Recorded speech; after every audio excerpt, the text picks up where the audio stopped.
మాటను బట్టి నీతిమంతుడు అని, నీ మాటను బట్టి అపరాధివని తీర్పు నొందుదు అని నీకు తెలియదా అంటాడు. నీ మాట నిన్ను ఉన్నత శిఖరాలకు ఎక్కిస్తుంది.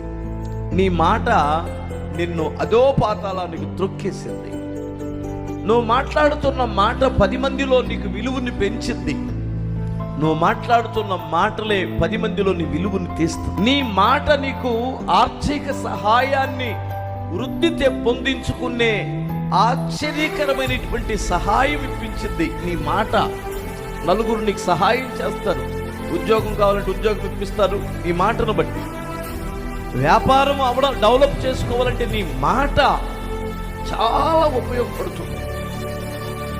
నీ వ్యాపారం సర్వనాశనం కావడానికి నీ మాట కారణం అవుతుంది. కొన్నిసార్లు ఊరు వాళ్ళందరూ నిన్ను పగస్తులుగా చూడడానికి, నీ బంధువులందరూ నిన్ను తీసి చూలనాడి పక్కన పడేయడానికి, ఒంటరి చేయడానికి నీ మాటే నిన్ను అధోగతి పాలు చేస్తుంది.